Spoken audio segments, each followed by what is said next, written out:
গত ভিডিওতে আমরা দেখছিলাম কিভাবে আমরা সম্পূর্ণ ফায়ারবেস লগইন সিস্টেম তৈরি করতে পারবো email sign up email password দিয়ে। তো গত ভিডিওতে আমরা ফরগেট পাসওয়ার্ড নামে একটা অপশন অ্যাড করেছিলাম, যেটা দিয়ে আমরা আমাদের যে ইউজার পাসওয়ার্ড মনে হারিয়ে ফেলছে তার যে পাসওয়ার্ড আছে সেটা রিসেটের একটা অপশন রাখছিলাম ইমেল নিয়ে। তো একটা ডিফল্ট ইমেল যাচ্ছিল, গত দিনে আমরা সেটা চেক করেছিলাম যে আমাদের যে একটা ডিফল্ট ইমেল সেটা যাচ্ছিল ইউজারের কাছে। তো আমরা আজকে সেই ডিফল্ট ইমেলটাকে চেঞ্জ করব। অর্থাৎ আমি গত ভিডিওতে বলছিলাম অথেন্টিকেশনের ভিতর আমি ফায়ারবেস প্রজেক্টের ভিতর আছি। এই যে গত ভিডিওতে আমাদের এই ইমেলটা আসছিল, reset your password for Kodular code. আমরা যে অ্যাপ্লিকেশন বানাইছি সেটার ইমেলটা আসছিল এরকম ভাবে, ডিফল্ট ইমেল। তো এটা আমরা চেঞ্জ করার জন্য অথেন্টিকেশনের ভিতর টেমপ্লেটস নামে অপশন আছে, এর ভিতর আসবো। আর এখানটায় পাসওয়ার্ড রিসেট, দেন এখানটায় আপনার যে ইমেলটা আছে সেই ইমেলটা এখানে, যে ইমেলটা এখানে আছে সেই ইমেলটা এখানে লেখা আছে সম্পূর্ণভাবে। তো আমরা জাস্ট এখান থেকে সিম্পলি এডিট করব।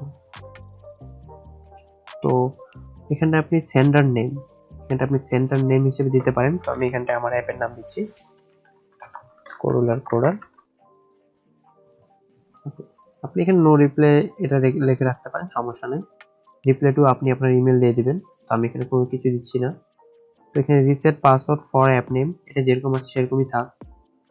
আর এখানটা মেসেজটা মেইনলি চেঞ্জ করব। এখন মেসেজটা আমরা কিভাবে চেঞ্জ করব, এখান থেকে মেইনলি জিনিস আপনাকে দেখতে হবে পার্সেন্ট লিঙ্ক পার্সেন্ট। এইটা কি? এই পার্সেন্ট লিঙ্ক পার্সেন্টের মাধ্যমেই আমরা যেখানে যে ইউআরএলটা আছে অর্থাৎ রিসেট পাসওয়ার্ডের জন্য যে ইমেলটা সেটা আমরা পাবো। ঠিক আছে, সো এটা মাথায় রাখতে হবে। তো আপনি বাকিটা সম্পূর্ণটা কেটে দেন। তো এখানে মেসেজ রিকোয়ার করতেছে, তো আমরা এখানে একটা ইমেল টেমপ্লেট ইউজ করবো। টেমপ্লেট বলতে কি, আমি একটা টেমপ্লেট রেডি করে রাখছি। এই যেটা হচ্ছে ইমেল টেমপ্লেট সম্পূর্ণটা এখানটায় আপনি যেরকম দেখতেছেন সেম ইমেলের ভিতর আপনি এখানটায় এই সেম জিনিসটা এখানে দেখতে হবে। জাস্ট ইউজার তখন কি করবে, রিসেট পাসওয়ার্ডে ক্লিক করলেই ইউজারের কাছে একটা পাসওয়ার্ড রিসেটের পেজ খুলে যাবে। ঠিক আছে, আপনি এখানে আপনার লোগো দিতে পারেন, এই টাইটেলগুলা, এই লেখাটা আপনি চেঞ্জ করতে পারেন। এখানটা আমি আপনার ইউআরএল দিচ্ছি, আপনি আপনার ইউআরএল দিতে পারেন চাইলেই। তো আমার কাছে একটা ফাইল আছে HTML, তো আমি আমার ফোল্ডারটা ওপেন করে নিচ্ছি। এই যে এখানে আমার ফরগেট মেইল নামে একটা HTML ফাইল আছে, ফরগেট মেইল HTML। ঠিক আছে, আপনি জাস্ট এটা ইউজ করতে পারেন। তো আপনি এটা রাইট ক্লিক করবেন আর open with Notepad plus plus. আপনার যদি নোটপ্যাড না থাকে তাহলে ওপেন উইথ নোটপ্যাড করবেন, তাতেও কোনো সমস্যা নেই। তো এটা সিম্পলি এরকম ভাবে আসবে। আপনি মোবাইল দিয়ে হলে মোবাইলে যে নোট এডিটর আছে সেটা ইউজ করতে পারেন। তো এখান থেকে আপনাকে জাস্ট কোনো কিছু চেঞ্জ করার প্রয়োজন নাই। আপনি এখান থেকে একটু নিচে নামবেন, নামে এখানে দেখতে পাবেন Kodular https Kodular coder web dot app.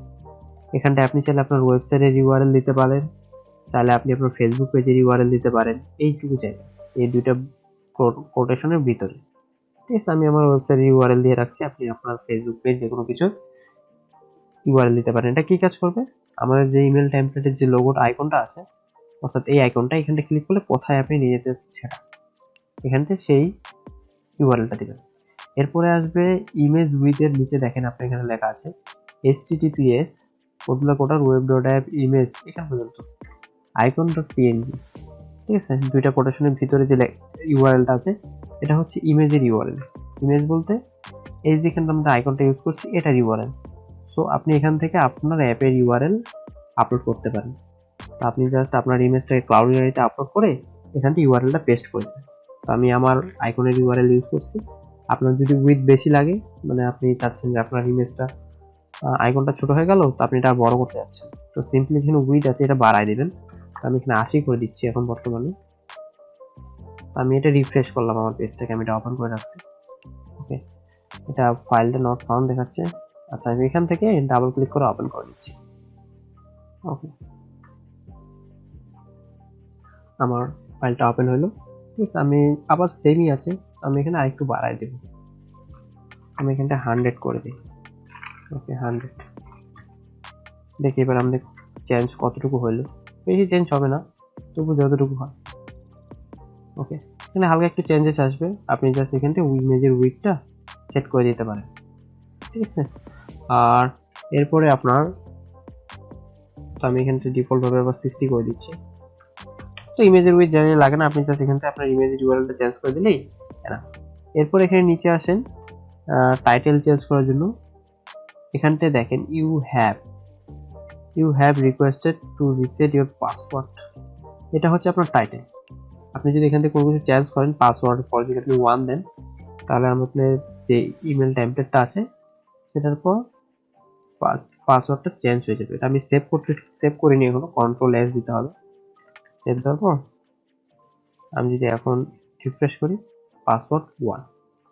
ওকে, তো এইভাবে আপনি করতে পারেন। তো আপনি এখান থেকে আপনার টাইটেল চেঞ্জ করতে পারেন।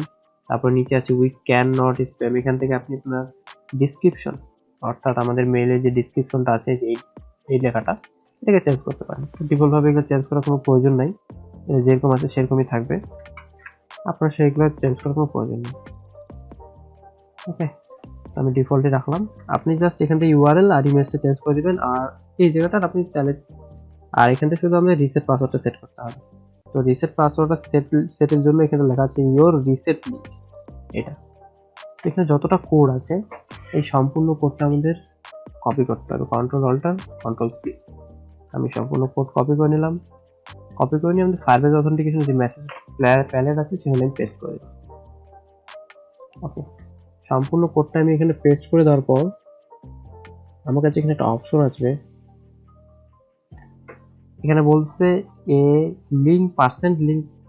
Percent tag is required for message template, মানে আমাদের যে টেমপ্লেটটা যাচ্ছে এখানটা অবশ্যই রিসেট লিঙ্কটা অ্যাড করতে হবে। তো আমরা এখানে কোথায় রিসেট লিঙ্কটা অ্যাড করব, এখানে আমাদের খুঁজে নিতে হবে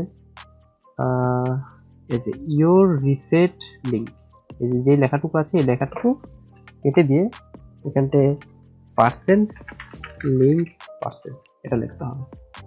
অবশ্যই ইওর রিসেট লিঙ্ক যে লেখাটা আছে সেই লেখাটার বদলে এখানে কিন্তু লিখতে হবে আপনাকে, ঠিক আছে, লিঙ্ক। তারপর এখানে সেভ দিবেন জাস্ট সিম্পল।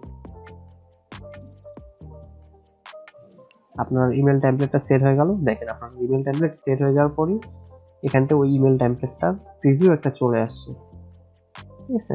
এখন আমরা অ্যাপের মাধ্যমে অ্যাপে যাই, আমাদের অ্যাপে যে আমরা ডিজাইনটা করছিলাম, তো আমি আমার অ্যাপটা আনলক করে নিচ্ছি। তো আমাদের যে অ্যাপ আছে আমরা সেই অ্যাপে চলে যাচ্ছি। এখানে আমি গত ভিডিওতে একটা মেল দিয়ে লগ ইন করেছিলাম, সেই মেলের ইমেলটা দিচ্ছি।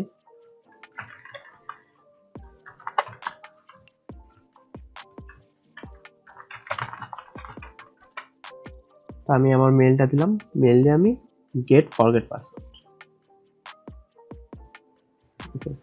আমার রিসেট পাসওয়ার্ড ইমেলটা সেন্ড হচ্ছে, ইমেল সেন্ড, মানে আমি ইমেল পাই গেছি।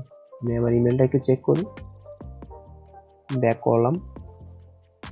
এখানে দেখেন আমরা যেখানতে সেন্ডার নেম চেঞ্জ করছি সেই সেন্ডার নেমটা এখানে চলে আসছে কোডুলার প্রোডাক্ট, আর টাইটেল যেটা আছে টাইটেল এখানে সেম আছে।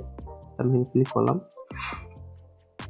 তো দেখেন আমাদের কি আসছে, আমাদের এখানে লোগো আসছে, আমরা যে লোগোটা ইউজ করছি সেটাই, you have requested to password, যেরকম সেম যে ডিজাইনটা করছি আমরা এই জায়গায়, সেই সেম ডিজাইনটা আমরা এই জায়গায় পাইছি। এখন আমাদের কি করতে হবে, জাস্ট রিসেট পাসওয়ার্ড যে অপশনটা আছে এই পাসওয়ার্ডে ক্লিক করলে আমাদের যে রিসেট পাসওয়ার্ড যে অপশনটা আছে সেটা অন হয়ে যাবে। সামনে পেজটা এখানে ওপেন হচ্ছে, একটু সময় দিই।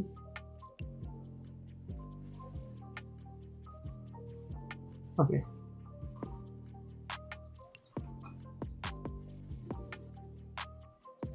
এখানে আমাদের পাসওয়ার্ড রিসেটের বক্স চলে আসছে, ঠিক আছে। আপনি চাইলে যে কোনো HTML বা ইমেল টেমপ্লেট কোড আপনি এখানে আপলোড করে এভাবে আপনার রিসেট ইমেলের যে টেমপ্লেটটা আছে এটা চেঞ্জ করে নিতে পারেন। তো আমি সিম্পলি এভাবে চেঞ্জ করে নিলাম, আপনি আপনার ইচ্ছা মতো চেঞ্জ করে নিতে পারেন। তো এইভাবে দিলে কি আপনার একটা প্রফেশনাল লুক থাকে অ্যাপের, যে আপনি একটা অ্যাপ বানাচ্ছেন যে রিসেট পাসওয়ার্ড, একটা প্রফেশনাল লুক, ইউজারও একটা বেটার এক্সপিরিয়েন্স পাবে। ঠিক আছে, একটা বোনাস টিপ আপনাদের জন্য যে আপনারা চাইলে করতে পারেন। আমি HTML-টা AI ফাইলটা সম্পূর্ণটাই সাইটে আপলোড করে দেবো, লিঙ্ক ভিডিও ডিসক্রিপশনে থাকবে অবশ্যই। তবে আমি বলবো যে আপনারা নিজে করার চেষ্টা করেন, আর শুধু জাস্ট এখানটা আমি আপনি সবকিছুই নিজে করার চেষ্টা করেন ভিডিওটা দেখে, তাহলে আপনি শিখতে পারবেন। শুধু AI চেক করলে আপনাদের অনেক সময় দেখবেন আপনার মনে হারা ফেলবে, ঠিক আছে। তো নিজে করেন, শিখেন, তাহলে কাজে লাগবে। আর এই ফাইল বারবার এডিট করলে হতে পারে আপনি ভুলে যাবেন, অনেক কিছু বুঝবেন না। তো এইটুকুই। আর সব ফাইলগুলো আমি জিপ করে আমাদের সাইটে আপলোড করে দেবো, লিঙ্ক অবশ্যই ডিসক্রিপশনে থাকবে। আর অবশ্যই আগের ভিডিওগুলো দেখবেন, আগের ভিডিও দেখলে আপনি পুরো অথেন্টিকেশন যে সিস্টেমগুলো আছে সব সিস্টেমগুলোই বুঝতে পারবেন। তো আজকের ভিডিওটা এইটুকু পর্যন্তই, ধন্যবাদ।